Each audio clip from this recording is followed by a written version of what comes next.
शिव जी के शिष्य शैलेंद्र गुप्ता, शिव जी की चरण में हमारा प्रणाम। नीलम दीदी, हरेंद्र भैया के चरण में हमारा प्रणाम।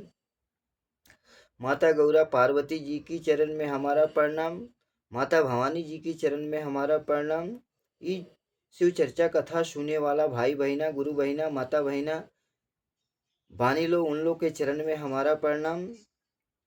हम बहुत ही सुंदर बसंत पंचमी की कहानी लेकर के आया हूँ। आप लोग इस कहानी को अंत तक सुनिएगा और प्यार दुलार आशीर्वाद दीजिएगा। हर हर महादेव, जय भोलेनाथ। कार्तिक गणेश की जय हो। हर हर शंभु, घर घर शंभु, जय जय भोलेनाथ। एक गांव में धोबी और धोबिन रह रही थी। वह बचपने से धोबिन बहुत पूजा पाठ करती थी और धोबी थे वह पूजा पाठ से मतलब नहीं रखते थे। अपना जो भी है नित्य कर्म करने के बाद धोबी रोज सुबह में गांव नगर से कपड़े वगैरह इकट्ठा करके लाते थे और धोबी घाट पे जा कर के धुलाई वगैरह करके फिर उसे बढ़िया करके सुखा करके फिर वापस घर घर ले जा कर के कपड़े देते थे और उससे जो कुछ मिलता था अनाज अनाज रुपया उपया तो उससे इन लोग का घर का गुजारा चलता था। और जो पत्नी थी, पत्नी सुबह में जगती थी, अपना नित्य कर्म करके नहा धोआ करके मंदिर जाती थी और शिव जी के एक लोटा जल अर्पित करती थी और शिव जी से विनती करती थी कि हमारी जिंदगी में खुशहाली आए और पति पत्नी का जोड़ी बना रहे। तो देखी लोगिन, गुरु बहिना लोगिन, ऐसे ही कुछ दिन बीता तो धोबी और धोबिन के शरीर से एक भी संतान नहीं था। अब संतान के लिए बहुत परेशान रहती थी और बोलती थी अपने पति से कि हे स्वामी, हम लोग इतना मेहनत मजदूरी करते हैं, अब मेहनत मजदूरी करने के बाद जो कुछ धन इकट्ठा किए हैं हम लोग, इसकी राज भोगने वाला तो हम लोग के शरीर से कोई संतान नहीं हुआ है, क्या किया जाए। तो धोबी इनको समझाता था। धोबी कहता था ये तो प्रभु का मर्जी है, प्रभु दे देंगे संतान तो ठीक है, नहीं तो कोई बात नहीं। और ये धोबिन बहुत परेशान रहती थी और हर समय सुबह में मंदिर जाती थी, पूजा पाठ करती थी, शिव जी से यही विनती करती थी कि हे प्रभु, आपके मर्जी से सब कुछ है, घर में धन है, संपत्ति है, लेकिन इस धन और संपत्ति को राज भोगने के लिए कोई संतान तो दे दीजिए। संतान के लिए भोले बाबा से बोलती थी तो भोले बाबा तो भोले हैं, हर किसी के ऊपर अपनी कृपा बरसा देते हैं। ऐसे ही धोबिन और धोबी के ऊपर कृपा बरसी। कुछ दिन बाद एक संतान की जन्म हुआ। एक संतान के जन्म होने के बाद फिर कुछ दिन बाद एक और लड़का का जन्म हुआ। फिर कुछ दिन बाद एक और लड़का का जन्म हुआ। 3 लड़के हुए धोबी और धोबिन को। अब 3 लड़के हुए तो तीनों लड़के को बढ़िया से शिक्षा वगैरह, पढ़ाई वगैरह की, परवरिश की, दोनों मिल कर के। तो ऐसे ही कुछ दिन बाद और बहुत खुशी खुशी शिव जी का पूजा पाठ करती थी धोबिन और बहुत खुश होकर के शिव चर्चा कथा, शिव चर्चा गीत वगैरह, शिव चर्चा भजन में जाती थी।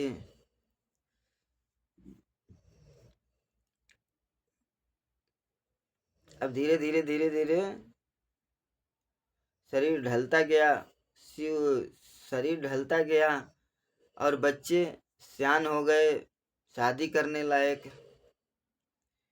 तो धोबिन बोलने लग गई धोबी से कि हे स्वामी जी, अब हमारे शरीर से कोई काम धाम होता नहीं है, न भोजन पक रहा है।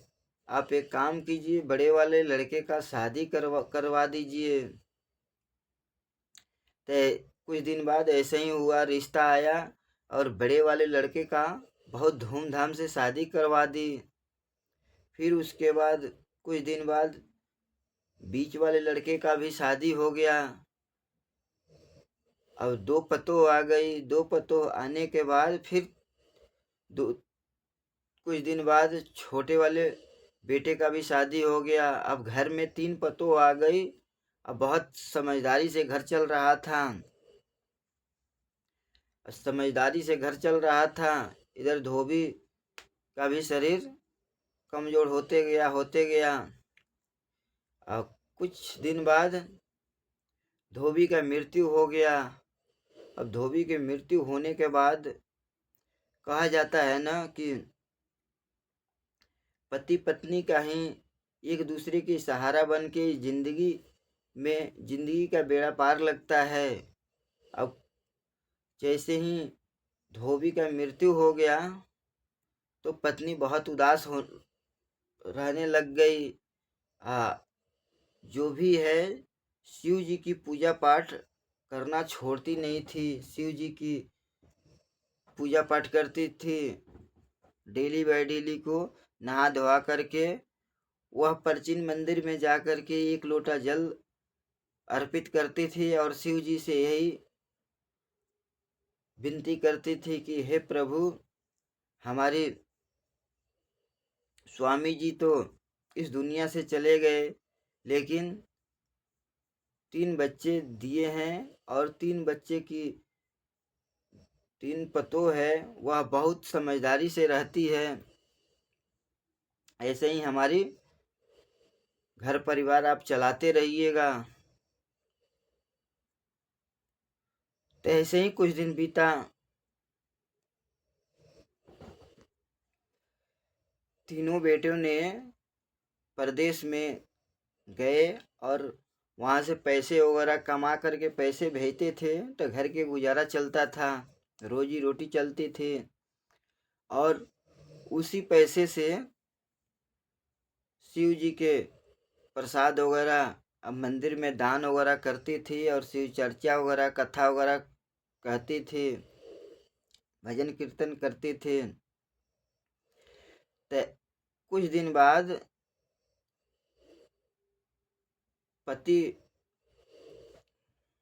ऐसे ही कुछ दिन बाद तीनों लड़के बूढ़ी माँ के खाते में पैसे भेजते थे और तीनों बूढ़ी माँ के तीनों पतोह अपने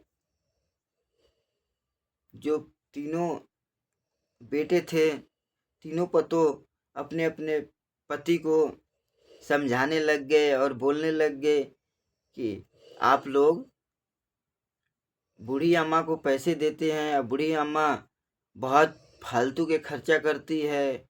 अब पता ना कौन कौन सी मंदिर में दान देती है, दिन प्रतिदिन भजन कीर्तन करती रहती है। आप लोग पैसे मत दीजिए। अब तीनों बेटों ने अपने पत्नी के कहने में आकर के बूढ़ी अम्मा के खाता में पैसे भेजना बंद कर दिए। अब जो बूढ़ी अम्मा के खाते में पैसे था वह धीरे धीरे खर्च हो गया और ऐसा नौबत आ गया कि शिव जी की प्रसाद के लिए भी पैसे ना था। तो कुछ दिन अपने तीनों पतों से पैसे ले करके जाती थी मंदिर में, प्रसाद वगैरह लेकर के जाती थी मंदिर में, दान करती थी। अब धीरे धीरे तीनों पतों ने पैसे देना बंद कर दी। बड़ी पतोह के पास गई कि बहू कुछ पैसे दे दो। हमें मंदिर जाना है, पूजा पाठ करना है, करवाना है, दान में देना है कुछ पैसे। तो बड़ी पतोह बोली कि हमसे ही मांग रही हो, ये बताओ, हमारे पास 3-4 बच्चे हैं, हमारे पास खर्चा बहुत है, बीच वाले पतोह से जा कर के आप मांगो। तो बीच वाले पतोह के पास गई, बोली कि कुछ पैसे दे दो, दान उन करना है, मंदिर में पूजा पाठ करवाना है। तो बड़ी पतोह बीच वाली पतोह बोली कि हमारे पास पैसे नहीं है, हमारे पास खर्चा बहुत है, आप सबसे छोटी वाली पतोह के पास जा कर के पैसे मांग लीजिए। अब छोटी वाली पतोह के पास गई, वहाँ गई, उससे बोली कि हे पतोहू, कुछ पैसे दे दो, हमें मंदिर जाना है, दान उन करना है, प्रसाद वगैरह लेना है। तो छोटी पतोह बोली कि हम कहाँ से दे, हमारे पास 1 भी रुपया नहीं है, हम पैसे कहाँ से दे, हम ना देंगे, हमारे पास पैसे है ही नहीं। अब बहुत परेशान हो गई शिव जी से। ऐसे ही अब शिव जी के मंदिर में गई और शिव चर्चा चल रहा था, वह बिल्कुल पीछे बैठ गई और ओम नमः शिवाय के पाठ करने लग गई। अब जितना शिव गुरु के शिष्य लोग थे, वह देख करके बहुत परेशान हो गए, क्योंकि ये मंदिर में हर समय दान वान करती थी, प्रसाद वगैरह में शामिल होती थी, लेकिन इस समय तो बिल्कुल बूढ़ी अम्मा परेशान है। तो बूढ़ी अम्मा से पूछने लग गई, जितना शिष्य गुरु लोग थे वह पूछने लग गई कि बूढ़ी अम्मा, आप कैसे परेशान हैं, बताइए हमें। तो जितना घर में घटना घटा था सब बताई गुरु शिष्य लोग से। तो गुरु शिष्य लोग समझाने लग गए कि हे बूढ़ी अम्मा, आप मत टेंशन लीजिए, शिव जी के ऊपर ही छोड़िए, शिव जी सबकी बेड़ा पार लगाते हैं, वैसे आपको भी बेड़ा पार लगाएंगे। अब शिव जी से विनती अर्जी करने लग गई कि हे शिव गुरु, रौरा आपसे हम जो कुछ मांगे वो आप दिए। उस समय संतान न था, संतान आपसे मांगे, संतान भी दिए, और संतान भी है उस, और 3 पतोहू है, लेकिन 1 रुपया भी मांगते हैं मंदिर में दान और पूजा पाठ के लिए तो मिलता नहीं है। हे शिव गुरु, आप ही रक्षा कीजिए हमें। फिर वहाँ से घर चली गई। तो ऐसे ही बसंत पंचमी वाले दिन था। तो शिव जी बोले कि हमारी बूढ़ी अम्मा शिष्या है, वह बचपने से पूजा पाठ करती है, बहुत इस समय बहुत दुख में है, क्यों ना हम दुख से निकाले इस गरीब शिष्या को। तो शिव जी साधु के वेश में बूढ़ी अम्मा के घर के द्वार पे गए, घर के गेट पे गए, और उस दिन बसंत पंचमी का दिन था। जाकर के बोलने लग गए कि कोई है इस घर में, हमें बहुत तेज भूख लगी है, कुछ खिला पिला दो। तो बूढ़ी अम्मा निकली, बोली कि बाबा हाँ बताइए। शिव गुरु साधु के वेश में गए थे, वो बोले कि हमें बहुत तेज भूख लगी है, हमें खीर खाने का मन कर रहा है, यदि आप हमें चावल, दूध और थोड़ा चीनी दे देते तो हम खीर बना के खा लेते। तो बूढ़ी अम्मा गई घर में से 1 कटोरी चावल ले आई, 1 कटोरी चावल ले आई, साधु बाबा के दे रही थी 1 कटोरी चावल। जब तक बड़ी पतोह देख ली तो इनके ऊपर बहुत तेज गुस्सा हुई और आंख दिखाने लग गई।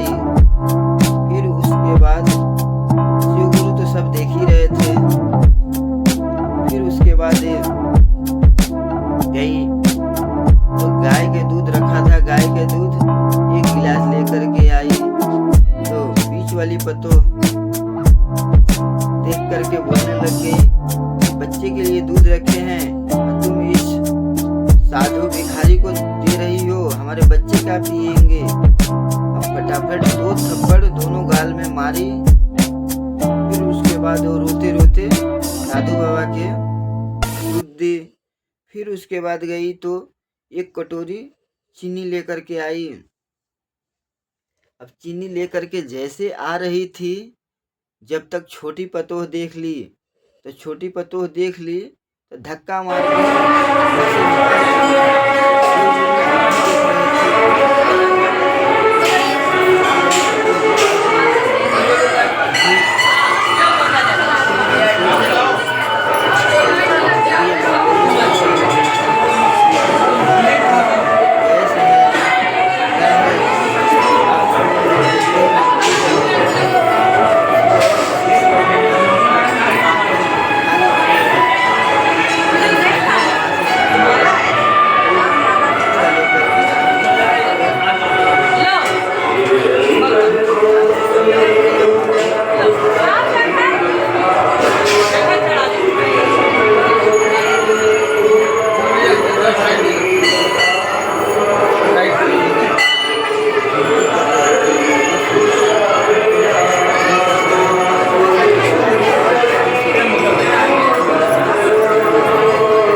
इस घर में, तुम जाओ। तो शिव जी मने मने बोलने लग गए कि अच्छा ऐसी बात है। जब तक ये बोलने लग गई कि तुम बहुत भिखारी हो, तुम्हारे लिए मैं एक चीज लेकर के आता हूँ।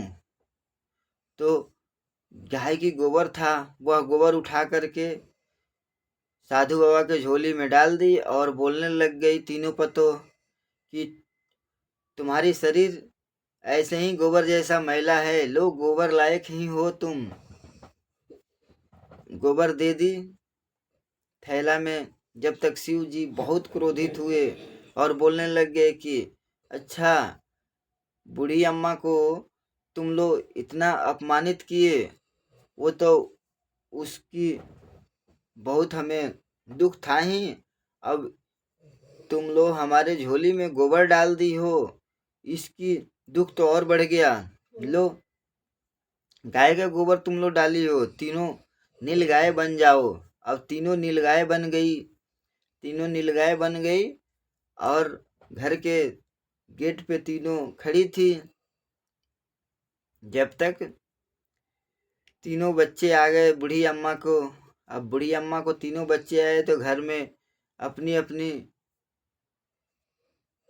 पत्नी को ना देख रहे हैं, देख रहे हैं कि तीनों नीलगाय है और बूढ़ी अम्मा नहीं है, तो बहुत परेशान होकर के रोने लग गए। जब तक बूढ़ी अम्मा को पता चला तो बूढ़ी अम्मा अपने घर गई और देखी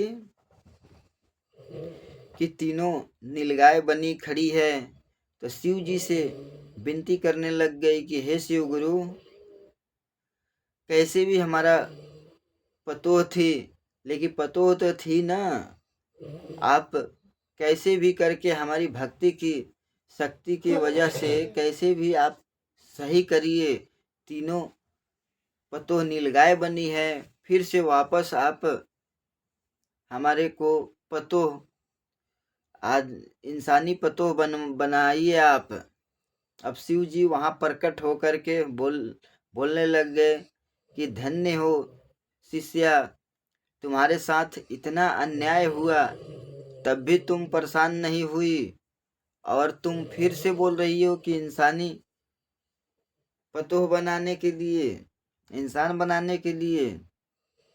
जाओ, तुम्हारे वजह से ही हम इन लोगों को फिर से इंसान बना रहे हैं। हमारे झोली में ये भभूति है, इन भभूति को लोग अभी छींटा मारते हैं, छींटा मारते ही तुरंत ये इंसान बन गई तीनों पतोह, और अपनी गलती का एहसास हो गया। और एहसास होने के बाद तुरंत शिव जी के चरण में गिर गई और माफ़ी मांगने लग गई और बोलने लग गई कि हे शिव गुरु, हम अंधविश्वास में थे, हमारे से बहुत बड़ी गलती हो गई है, आप हमें क्षमा कीजिए। अब से हम तीनों लोग हैं वह बहुत धूमधाम से आपकी पूजा कर पाठ करेंगे और बूढ़ी अम्मा को छोड़ेंगे नहीं। और ऐसे ही जब तक शिव जी आशीर्वाद दे करके विलुप्त हो गए, और तीनों बूढ़ी अम्मा को बहुत सेवा टहल करने लग गई, और दोनों टाइम शिव जी के चर्चा कथा करने लग गई और बहुत धूमधाम से रहने लग गई। और पहले जैसा ही बूढ़ी अम्मा के जिंदगी में परिवर्तन हो गया। हम यहीं पे कहानी को अंत कर रहे हैं। यदि हमारी कहानी आप लोग को अच्छा लगा होगा तो लाइक कीजिएगा, शेयर कीजिएगा, और कमेंट में हर हर महादेव जरूर से जरूर लिखिएगा। जय जय भोलेनाथ।